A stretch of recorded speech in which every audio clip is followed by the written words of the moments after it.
Welcome to the People and Planet podcast, a show all about human health, planetary health, and the links between them. I'm your host, Alya, an integrative nutrition health coach with a master's in environmental sustainability. I spent most of my life exploring these topics, and this podcast is my effort to collect and deliver information from experts to improve the quality of your life and that of our planet. Thank you so much for being here. This podcast is for educational purposes only and should never replace the advice of your doctor or physician. Always consult a medical professional before making any changes or adding anything new to your diet, lifestyle, or medication protocol. In this episode, I'm speaking with Dr. Louise Peters, who is a trained psychologist, adjunct college professor, and trauma specialist. She is certified in diverse therapeutic approaches, including EMDR, brain spotting, brain-based hypnotherapy, mindfulness-based cognitive therapy, meditation, and trauma-informed yoga. She's also a trained rapid resolution therapist, and the acronym here is RRT, which is what we're going to be speaking about today. She is also a trained rapid resolution therapist, and the acronym here is RRT, which is a revolutionary neuroscience-based approach to healing and is what we will talk about today. RRT was created by Dr. John Connolly. It goes beyond traditional talk therapy by the way in which it addresses emotional blocks in the subconscious mind. It is basically a type of therapy that uses guided visualization techniques to access and communicate with the subconscious mind, which is where most of our programming resides anyway. It is a very powerful healing modality that can help rewire behavioral or thinking patterns that no longer serve and heal past traumas or wounds that feel stuck or still feel very present. Dr. Louise Peters also happens to be my therapist, and I really enjoyed working with her and have been blown away by the efficacy of this therapy that I felt compelled to share it with you. I'm someone who's done a lot of personal development work, and I've also worked with traditional talk therapists, who I really am grateful for, but I just felt like I hit a bit of a roadblock in my journey. This is why I decided to work with someone like Dr. Louise as a way to access the deeper, more profound inner programming of my psyche. I'm really looking forward to sharing her knowledge with you today. Well, Dr. Louise, thank you so much for being with me today. I'm so excited to interview you. I introduced you as a RRT specialist, as well as being certified in many other different modalities of healing, but also as my therapist. So I'm so excited to share your gifts with my audience. Thank you so much for being here. Thank you. I'm glad to be here. Could you just start us off by explaining what RRT therapy is? I'll do it by comparing it to traditional therapy. So I practice both traditional therapy and now more in the last decade, I've been doing rapid resolution therapy, some EMDR, also some ketamine-assisted psychotherapy. But let me tell you about the differences. If you were to go see a traditional talk therapist, and those are most therapists that are practicing, what they do is they, of course, want to hear the problem, and they want you to go in detail about the problem. And they want to, of course, hear your history of growing up and kind of the worst things that have happened to you in your life. And they start making associations, and by the end of that session, you may get a diagnosis, not only a primary diagnosis like anxiety, depression, but also a secondary. Sometimes they give you a personality disorder, so kind of some flaws in your character. And then you leave feeling pretty bad after that first session because therapy hasn't started. It's just a whole session on problem-focused and absolutely what's wrong with you. There is a time and a place for psychotherapy. So in saying that, I'm kind of exaggerating to kind of show the differences. But traditional therapy tends to be problem-focused. It tends to be long-term and talking a lot about the various experiences and primarily negative experiences you've had in your life. The way rapid resolution therapy is very different is that it's strength-based and solution-focused. So it's much shorter. I usually spend 2 or maybe 3 sessions. They're extended sessions, about 2 hours. And we do get a sense of what the client is struggling with. But most of the time they will come in emotional, and we start to explain the RRT perspective. So after really understanding the problem, and we don't go into a full extensive history, and we're not looking to diagnose, we actually are usually quite impressed that they're sitting in front of us given what they have gone through. And so we already notice how resourceful they've been, their strengths. We're looking to connect with them and uplift them. And oftentimes people will come in and tell us how they're feeling, and obviously reference something that happened that provides kind of an explanation of why they're feeling a particular way. And that's the normal way of thinking about things, but it doesn't give us a lot of power if something else in their environment or circumstances is creating their emotions, because we can't do much about that other thing. So the way we think of it differently, well, I'll give you an example to illustrate it, is I bump into a friend and I say, "Hey, how are you doing?" And she says, "Well, I'm angry." I'm like, "Oh, what's going on?" She goes, "Well, my ex, he's such a jerk." And I'm like, "Well, I thought you divorced him like 5 years ago." She's like, "Yeah, I divorced him. Of course I did. And he moved to Iceland, but he's such a jerk. I'm so angry." Now, you could say, okay, he's the cause of her anger, but the way we think of it, I mean, he's not even around. That relationship isn't even going on anymore. So another way of looking at it in terms of what's causing the anger is that from the experiences she's had with him, mind has collected data, information, and mind is reading that information as if ongoing. So sometimes mind will stop the movie at the worst part. Now, how come mind does this? It's not doing this to be annoying. Mind is all about protecting you. So if something happens that's distressing, mind keeps that data about the distressing event in a file, upfront, active, and ongoing. So it doesn't process through like all of the other information. So really, the way I think of what's going on with this gal who is still struggling because of things that happened in the past and is still experiencing anger is that it's the way her mind is processing data or information about that relationship that is then activating anger. But the anger, emotion is always for an action. The anger is for her to do something about what happened with her ex 10 years ago or 5 years ago. So the anger is worse than useless because no action is necessary. Nothing needs to be done about that relationship that's over, finished, and completed. So what we look to do in rapid resolution therapy, rather than having her talk about the many experiences she's had with her ex and how he messed up her life and the worst things he's done and how she was a victim of all this, she doesn't have to talk much about it at all, just to get the sense of what's going on and that there's this residue of anger.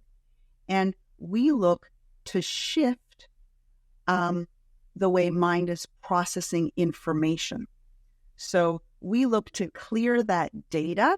We want to clear it so it's stored as finished and over and completed, having her know she gained some wisdom from that relationship, kind of lessons, but she doesn't need to keep feeling the worst parts of it. And so by the end of the session, we will evaluate the session by, again, bringing up this ex and saying, okay, think of him now and think of when he did this and this and this. and see if you can experience that anger. And people are often shocked because there is no anger. And they're like, wait, what happened? I can't bring it up. And I'm like, well, try, come on. It was a jerk. They're like, well, no, it's not happening anymore.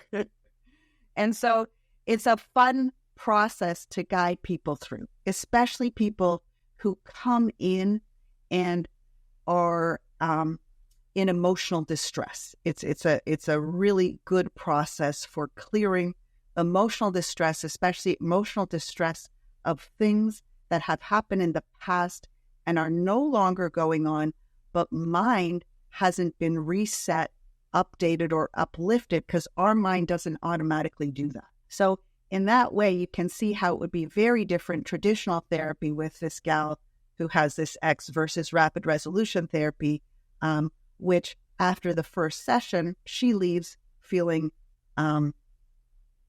like she has a new lease on life. And the awesome part of this is I can personally attest to the efficacy of it, because I remember we did a session similar to this and the emotions or the resonance went away quite fast. So I can personally attest to it.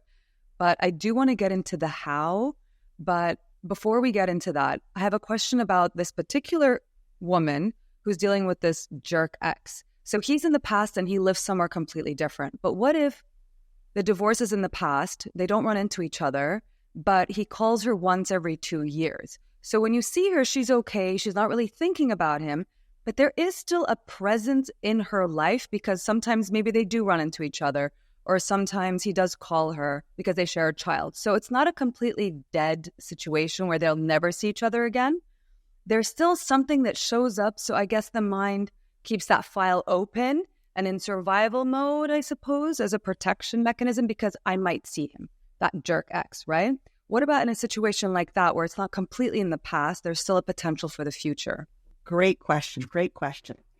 So get that at the subconscious level, the associations that say this gal has with X are primarily negative. So when she thinks of him, again, subconscious mind, if you think about it or imagine it, it believes it's happening. So she just has to think about him, imagine him, or like you say, get a call or a text from him.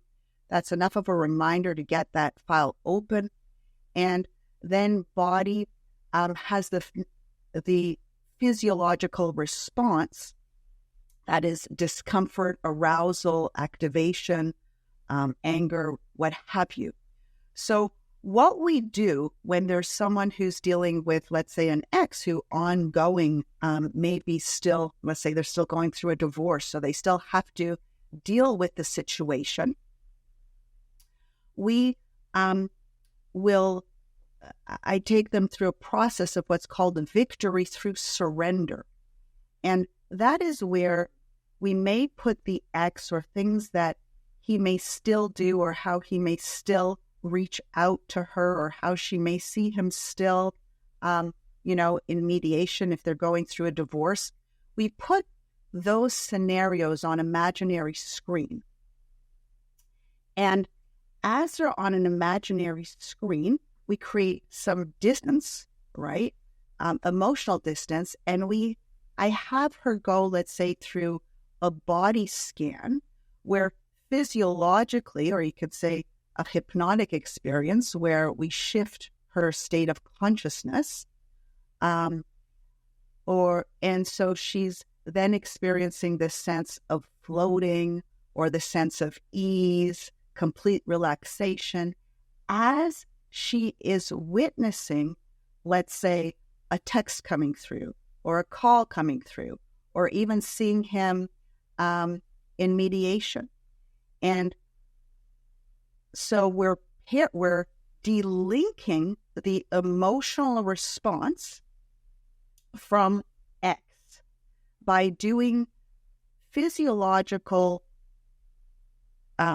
relaxation or ease as she is seeing the data that has been associated with complete arousal.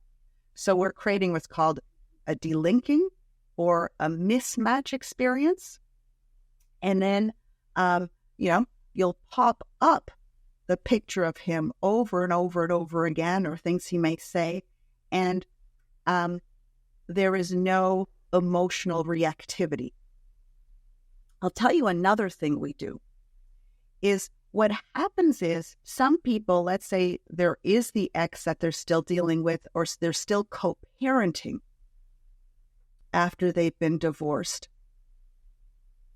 The tendency is to want to avoid the ex at all cost, right? Because again, the ex is associated with uncomfortable feelings and emotions and distress.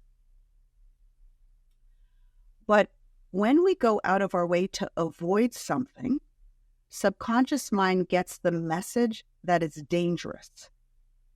So then at a physiological level, you're training mind and body that thing is like a bomb about to go off, even if there's no danger whatsoever. So the other thing we're doing is we're purposefully approaching what the client has been avoiding and making kind of like a game out of it.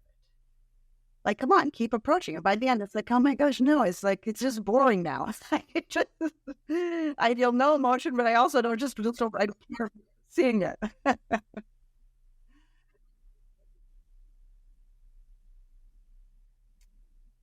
Yes, it's like whatever. There's like an indifference to it by the end. So that's another thing we use is, associating indifference and a surrender response. Like X is going to be X, he's not my project anymore. He's not even in my life anymore. But I'll see him and I'll just see him and say, whatever, of course he's going to do this or that, or, Jack's going to be Jack. And then there's no energy going into that. And then the client can use their energy towards moving forward, towards intentions we set. And that flow of energy is then is utilized in their best interest, in what has value for them, and in their highest purpose. Because it's absolutely frustrating when mind keeps replaying old stuff that nothing needs to be done about, because then we put energy into old experiences, and there's no response to that energy. Do you know what I mean? So it's like we're spinning our wheels. It's like if someone went into a gym and there's one person lifting a barbell and they're like adding more weight and they're sensing the progress, but then another person goes in and the barbell is stuck to the wall, right? So that person, even though they're putting a lot of energy into it, a lot of effort, they're not seeing how the barbell is responding. They're not seeing the progress. So they end up feeling hopeless, powerless, and depressed, and they leave. And so oftentimes that's how mind gets us stuck, putting energy into something that doesn't respond to energy. And that's when clients often come in seeking a therapist saying, I'm stuck. And again, at this point, traditional therapy may have you talk about a lot of the information, the data that's keeping you stuck. It may have you feel the feelings. That was an old adage. You have to feel it to heal it. But in rapid resolution therapy, we would explain really what emotions are, that they're not serving you, and then taking them through processes that create a delinking of the emotion from the triggers or old experiences. So there's no emotional charge left because mind gets it's no longer going on. How do we do that? What is the rapid resolution therapy? And how do we do that? I know there's, a lot of discussion on conscious and subconscious programming. Do you mind just like explaining that a little bit and how we go in there and reprogram some of that stuff so that we don't have this arousal and emotional response? And how is this so fast? Why is it so rapid versus other therapy? Let's think of a childhood abuse. Let's say someone was physically, even sexually abused. But now that person is in their own home, having success in their career, a group of friends. But even with all that going on, they're still experiencing nightmares and a sense of somehow being not okay, and feeling like something's wrong with them. Lacking, let's say some people come in with, I don't feel confident, I don't feel worthy, I'm not good enough. As I was growing up, I was beaten and yelled at, what have you. So how can we make this rapid shift? Well, one, again, you can think of that childhood trauma. You can think of how shocking it was to the kid, right? It's often unexpected. Parents, get angry, start yelling when it's least expected. So it's kind of like a shock to the kid. So you can think of like a hand slamming in the sand, creating the shock, leaving a handprint. Now, when the hand's no longer there, the sand doesn't get the good news. There's still the impression of the hand. Now, again, mind is reading that impression as if it's the actual event. That's what makes therapy so long-term, especially when we're using what's called top-down approaches. Top-down is where we're talking about this, but the talking about it doesn't get the shift to happen at the subconscious level, because subconscious mind doesn't respond to language. It doesn't respond to rationality. Subconscious mind responds to symbols, to metaphors, to sensory specific details. And so you can do a lot of talking and trying to tell this client that, the worst part's over. But that education shifts, she gets that consciously. She doesn't get it subconsciously, right? Her body is still frozen in the old trauma, frozen in activated state. That means arousal to deal with the trauma, and frozen in old meanings that are associated with the trauma.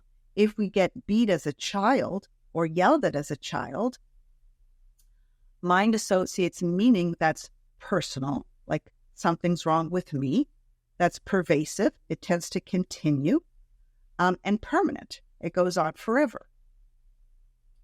So what RT does, it's bottom up or inside out. We're looking to address the root cause of the problem. Now, how do we do that? One, there's many ways of doing it, but one way that's coming to mind now that I would do is with this gal, I would collect things that have happened after childhood that have been positive, like accomplishments, achievements, moments that just stand out as really awesome. And so we would collect those, and then we would bring up some specific childhood traumatic events, and I would take her through a process where she sees that child, but the child is connecting with her as the adult, and the child sees that she's on the way to this great success in the career, having her own home, driving a car for the first time, having her credit card, being able to go in a store, take any object out of the store just by giving the clerk a little plastic card. Times where she experienced just this peace and awe in Hawaii, let's say. So the little girl is seeing what she's on the way to, and then encouraging the little girl to even feel the excitement, kind of like when you're on a plane ride to Hawaii. You're not there yet, but you can get excited about it. And then having, the adult-child connection, having the adult perhaps breathe with the child, using symbols that I incorporate. One thing that's going on with people who are still preoccupied with old stuff is that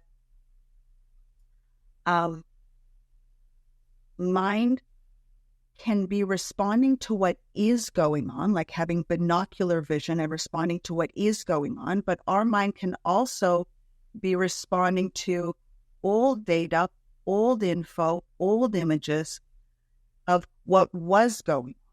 We can see a picture of childhood and a whole bunch of negative feelings can be brought up. Mind can also create information about future, and then we're responding as if that's happening. So a symbol that I often use is an animal where the lens is out, because animals only respond to what is going on. So then in this child-adult interaction, we may use the symbol of an animal. So we do all kinds of things to change physiological state. So breathing, slow and deep, bringing in the symbol of, let's say, an eagle that's like soaring, rising above, and then telling the child stories, like using metaphors such as, tell your child that caterpillar turns to a butterfly or a tadpole turns to a frog. So child's getting all these different ways of updating. So it gets that old stuff isn't going on, that there's all this new stuff that's happened, that her survival is guaranteed because she's on the way to driving a car, having her own home, having a successful career, vacationing in Hawaii, and that all of that childhood stuff is absolutely over. When that's registered at the subconscious level through imagination, metaphors, altering state of consciousness, physiological calming as you imagine those old images, all of that then is reorganizing the data, putting into storage, filed away as over, adaptively filed, like other information that wasn't distressing gets filed there right away. And so then by the end, again, you're asking this adult, well, think of when dad beat you or dad screamed and called you like the worst names in the book. And she's like, yeah, that was a pretty bad moment for dad. And it shifts because they see it. I mean, think of seeing it from eagle's perspective, right? Big sky consciousness, this wide angle lens of awareness. You're not in it anymore. You're seeing it from above. And that shifts at emotional level, at cognitive level, at, I even think, spiritual level, consciousness, all of that, and they're free. And they know they've survived the worst. And the worse it was, the better it is, right? I think I often give the example of a prisoner of war. You know, they get these fancy Cadillacs, they put a POW license plate on their car, and every time they go to their car, they're celebrating because they were captive. They were imprisoned. They may have been urinated on, beaten, raped, what have you. But the worse it was for them, the better it is. And they celebrate every time they go out and drive in that Cadillac. So those kinds of analogies really are empowering, because sometimes people who've gone through a lot of trauma feel like they're somehow damaged. And the reality is trauma can lead to tremendous growth and tremendous wisdom that people who haven't gone through trauma, they don't have. But people who have gone through trauma do have. So they kind of see their trauma rather than, oh my gosh, something's wrong with me. It'll always be wrong with me because of what I've lived through. No, actually, that's all to your credit now. And that's, again, strength-based rather than the diagnosis and pathologizing and them being, part of the medical system as an identified patient. So again, there's that just different major difference, and it comes through in the therapy. They feel uplifted. They feel the sense of wisdom, the sense of, oh my gosh, the courage they had to come through, and the success. Like they're celebrating it even more because they didn't have a cushy beginning, or they've made it through some really horrible stuff, but now they're on the other side of it. The freedom, the power, the being able to make their own decisions. Letting go of that. Yeah. Yeah. Sounds like there's like a re-imprinting of some of these older memories. And what's, I think, important here to reiterate is in a session, you're guiding someone through very powerful, intentional visualization techniques to alter a state of consciousness, but for them to also imagine themselves as a little child, or themselves comforting that their younger selves. So, and as you were saying, the subconscious mind responds to this because the subconscious mind responds to symbols. And these are all symbols of letting go, of strength, of, healing and all those things, and of growing up. So the little child is now, it's not a real little child, it's their younger self is now visualizing that this person, their future, as being a future of freedom and of success and of happiness. And so it re-imprints that memory. Is that correct? In the subconscious mind. It's interesting how you say that trauma can lead to some really powerful lessons and really powerful people. It's because I read somewhere that some of the most successful people had a lot of trauma in their life, and it was one of the things that propelled them forward, because they attached certain meaning to it when they were younger, before they maybe healed the trauma of self-worth, not feeling worthy enough. So they felt like they had to prove themselves more than the average person and really push, and maybe not sleep as much or not take care of themselves as much because they didn't feel that they were worthy of doing that. Do you find that that's true? Have you seen that? The way I think of it is that trauma is essentially energy. Now, when there's big traumas, there's a lot of energy stored in that trauma. Once we do the memory reconsolidation, which is change the way the memory is stored, well, you can think of it before treatment. Trauma is what we call encapsulated. It's when it gets reactivated, it's like they're in a negative, self-absorbed state, because the memory is kind of stuck in this capsule. As we integrate, as we weave with that, the negative encapsulated info, data, as we weave other information with that, as we weave perspective with that, as we weave stories of other people healing from trauma with that, then that capsule is a bunch of energy that's released that now can work in their favor, now can work towards their highest purpose.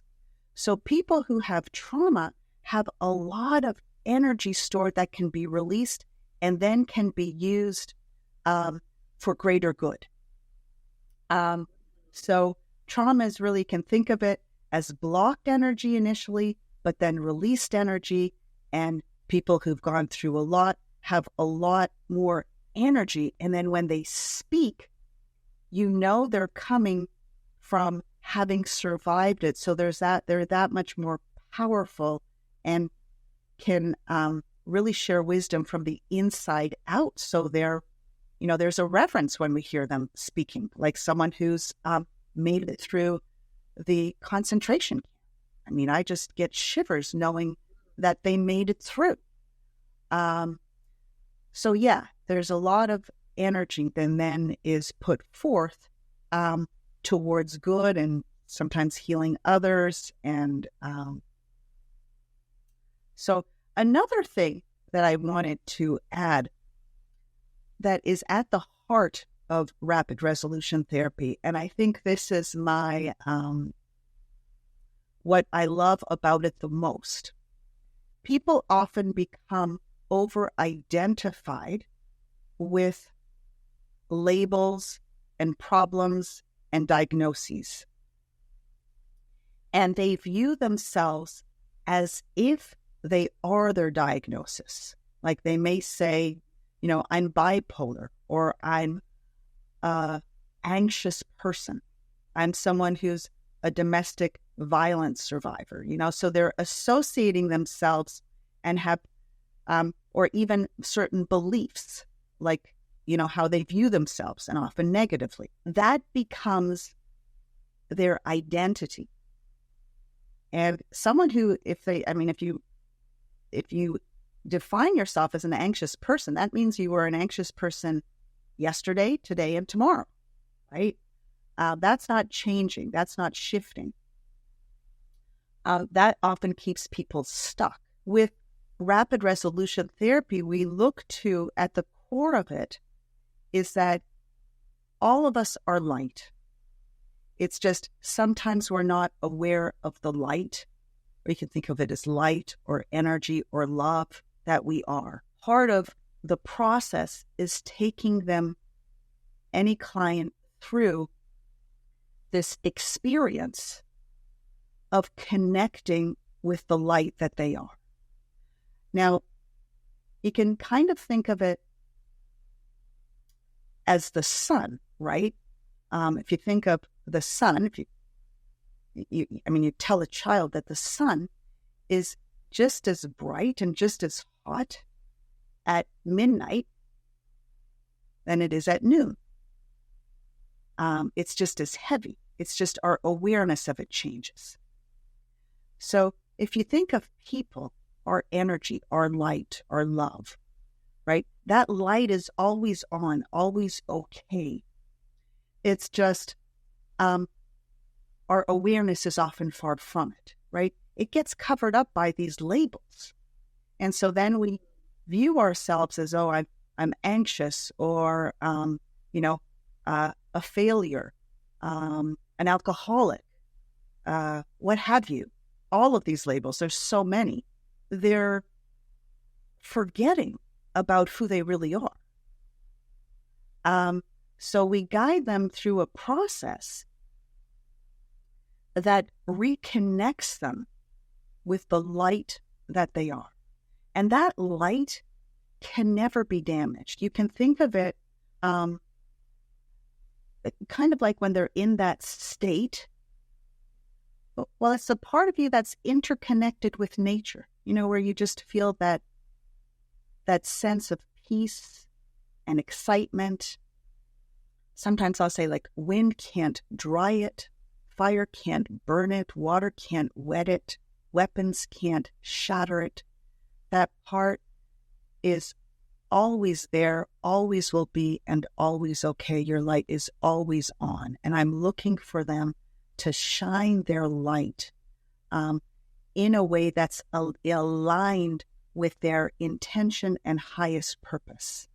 So it's like redirecting energy towards what's possible, what's valuable, towards opportunities. So again, it's just shifting from a limited view of self to a very expansive view of self, which is essentially we are all light, we're all connected, and from there, anything is really possible. It's that inner core essence that we all have as human beings. And I love how you talk about it, that it's perfectly healed. There's nothing to do there. And it's funny because I had another interview with another coach who said the same thing, because we're in this world of like, you know, wellness and health and coaching and psychology, which is really obsessed about or is maybe distracted with what's wrong. And we never really ask like what's right or what's there that doesn't need any healing. And we are very distracted with all the things we need to work on and all the things we need to fix. And while that's a never-ending journey of personal development, there's a part of you that is healed and that will always be. And so I love that you reiterate that, because it came through in another interview, and I find it to be such a powerful message, especially in this field, you know. And it resonates with me a lot because my training is in positive psychology, which is all about expanding on the positive and not just focusing on the negative and the problems and what needs to be fixed. So I appreciate you saying that. Would you say that rapid resolution therapy understands that the body and the mind will perceive thinking or thoughts or visualizations in the same way that they experience a real experience? Like, you know, Dr. Joe Dispenza says the body doesn't know the difference between a thought and an experience, so you can actually rewire your somatic, so your body's response, but also your mind's response to something just by thinking a different pattern or visualizing, like you say, symbolically something different. Would you say that RRT stems from that same kind of school of thought? Yes. So yes, right. Anything that affects subconscious mind, we will bring in. So if you think of, you know, when we watch a movie, even though it's 2D, the characters are 50 feet tall, subconscious mind will get so hooked that we're feeling terror. Now, sometimes I get, or terror or grief. Sometimes I start crying so much, my husband will knock me and say, Louise, it's a movie. I'm like, I know, shut up. I'm trying to listen. And I keep crying. Right? So absolutely, subconscious mind gets hooked and doesn't distinguish. I mean, when I'm watching that movie, I'm thinking, well, this isn't real. I'm not going to feel the emotions of it. I'm all in. So yes, with imagination, with rehearsal, through sensory-specific rehearsal, with feeling the emotions of your attention, let's say being grateful as if it's already happened, all of that is downloading a map of your future, a map that you didn't have, right? Everything is created twice, first in our imagination, then in real life. So the way I'm thinking about this is I'm rewiring, giving them a map. We're creating this map, co-creating a map for them to move forward in their life the way we came up with at the beginning of a session, in terms of, you know, if this jerk wasn't on your radar anymore, wouldn't be able to change the way your heart's beating, you know, you would just keep trucking on despite his texts or calls or what have you. What would life be like? So that's the intention. And as we create that shared intention, we start to install what it would look like in real life. We start to feel the feelings of, oh my gosh, I'll see him and it won't affect me at all. And I'll just keep walking and focusing on, let's say I'm doing a creative project, looking for my, all the different materials I need for this next creative project. And they're all about experiencing their passion about this next creative adventure. And so, yes, absolutely. And oftentimes, I've even had one gal came in to me. She was a domestic violence survivor. He had just gotten out of jail. So she didn't leave her house for 6 months because she was so terrified that he would be around. Well, right after our session, she went out, drove half an hour, visited a friend, then went shopping, and then went home. And she hadn't been out of her house for 6 months.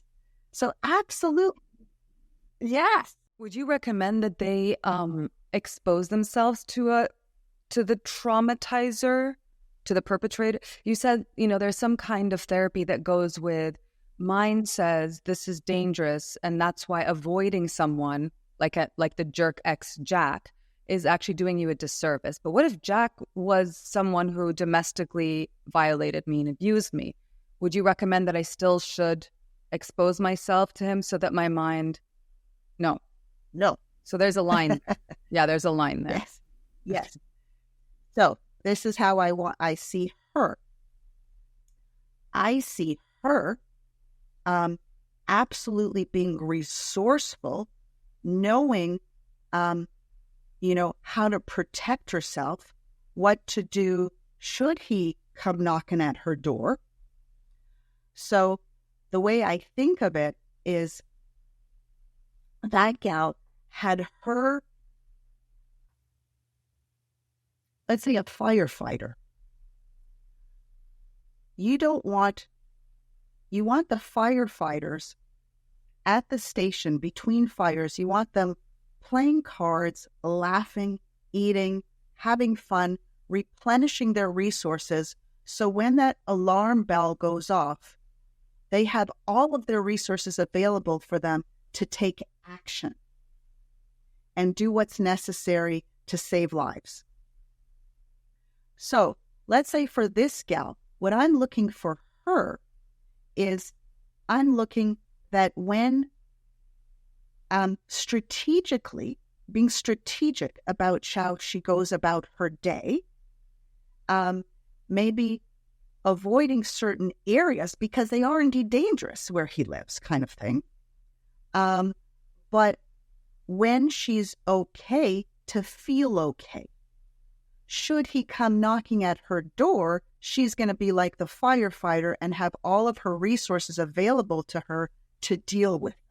What if someone's not dangerous, like actually putting my life in threat, but they're just toxic? They're always like maybe manipulative, maybe gaslighting me or making fun of me. They're just not good energy to be around. So I have this kind of loop and the data is open of this person is irritating. Would you recommend that I do exposure therapy to them, not avoid them so that my brain doesn't think that they're dangerous? Or would you say this is like an energy vampire? I don't need to be around them all the time. So where's the line, I guess? Yeah. I think people want to know that. Yeah. That's what I'm asking.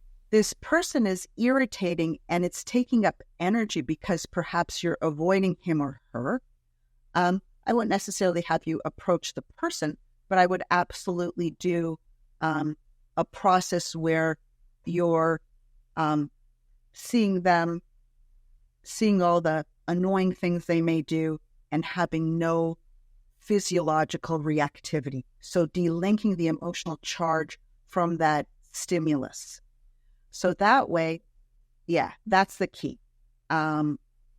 So that way, they're not taking any energy up in your life and you're not avoiding places because you may bump into him or her.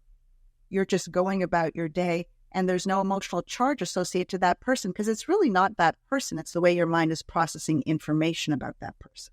And I guess the visualization work and the whole, the mind doesn't know the difference between a thought and an experience. And the rehearsal work that you do is because with every thought and feeling we have, we're creating a neurological signature in the brain. And therefore, that can re-imprint new memories or new emotional responses to certain memories, correct? Or clear away emotional responses to memories. Is that kind of sort of what's happening? Yes, the way I think of it. So you can think of trauma. Let's say a distressing event has happened in your life. Sometimes people would define that as a memory you can never forget.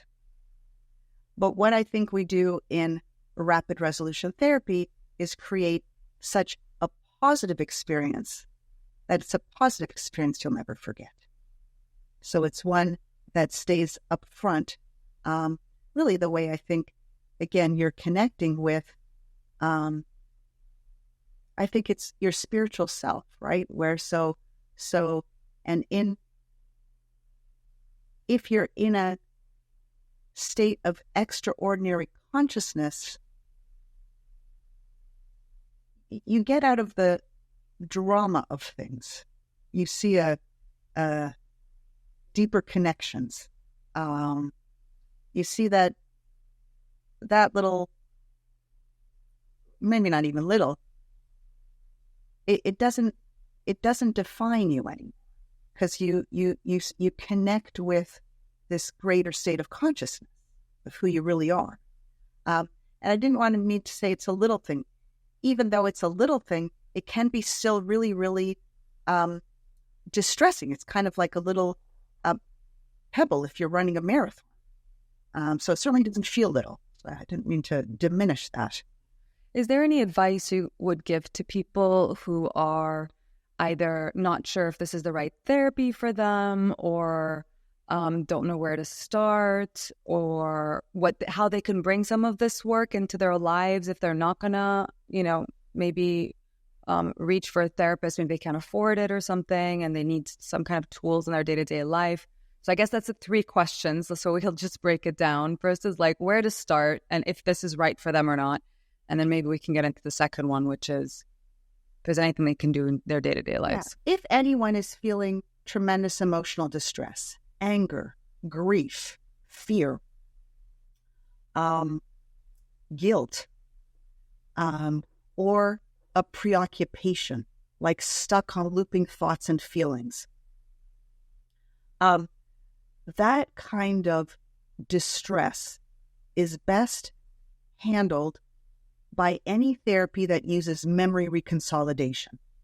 So that would be eye movement desensitization and reprocessing, internal family systems therapy, some somatic therapies, body-based therapies, and rapid resolution therapy and some other ones. But if someone is really looking to gain, they're not that distressed, they just are trying to get clarity in terms of direction of their life. They're looking to talk over things with someone to get a different perspective. Then a more traditional therapy is helpful. Now, let's say someone can't afford either of these therapies, traditional or, the one that incorporates this memory reconsolidation for distress. Then there are wellness practices like yoga or breath work or meditation. It's changing your physiology, right? So we don't see the world as the world is. We see the world as we are. So if someone, I worked with veterans a lot. A veteran, even though Vietnam was 30 years ago, he's back here in my little town of Melbourne, Florida, where crime is relatively low. He's in a restaurant with his family. He is still sitting facing the door and preparing for an ambush because we don't see the world as it is. We see the world as we are.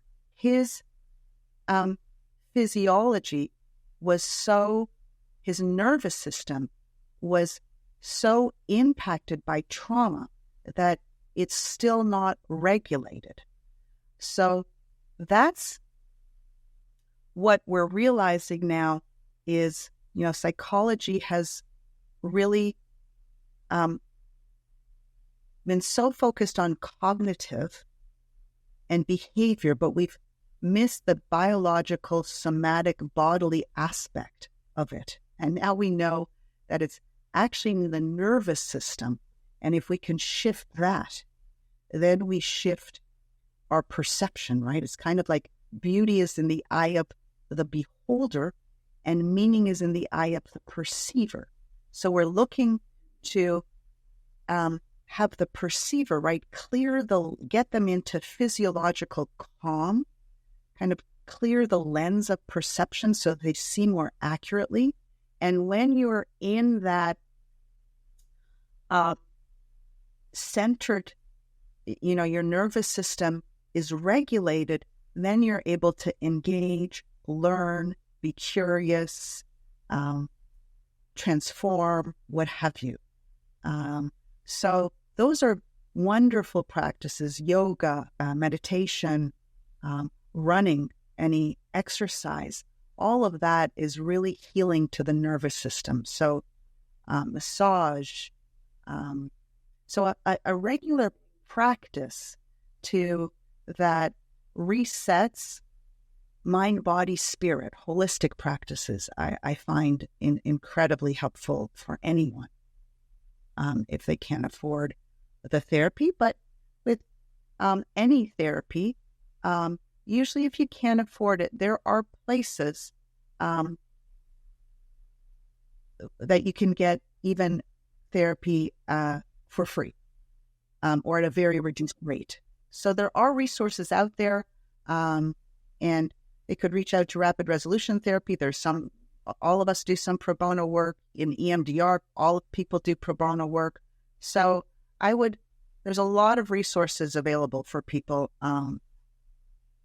So not to just say no because, someone may charge a lot of money for a particular type of therapy. I would say keep looking, keep searching for resources because they're out there. Are there any books or podcasts you would recommend? I know for me that was super helpful until I found the right therapy and therapists to work with. It was one of the best ways that I could learn about myself and understand myself and my wounds and, my inner workings and patterns. And then there were a lot of aha moments and a lot of, it was not just educational, but it was also quite healing. So do you have any maybe books that you recommend to clients that you think could be useful or podcasts that you like to follow that I could leave people with?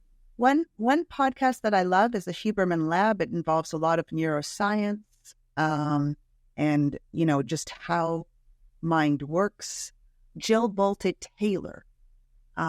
She has some good podcasts and really good books, but she talked about how her stroke, she lost all verbal skills, but she connected to essentially her spiritual core. And it was, it changed her life for the better, even though she was a PhD neuroscientist and lost all the information she gained in her PhD. I mean, it was crazy. But she's absolutely shifted her life. Well, thank you so much for your time today, Louise. Thank you so much for being here and imparting all this wisdom. I really appreciate it. Looking forward to many more chats, hopefully in the future. Thank you. Take care. Have a wonderful day. Thank you for listening. Please share with family and friends that you feel could benefit from this episode, and make sure to hit that subscribe button and leave a rating and review to support the show. Check out the links below for more information about my guests and where to find them. And make sure you're following me on Instagram at wholesome_practice to learn more about what I do. I appreciate you being here, and I'll see you on the next one.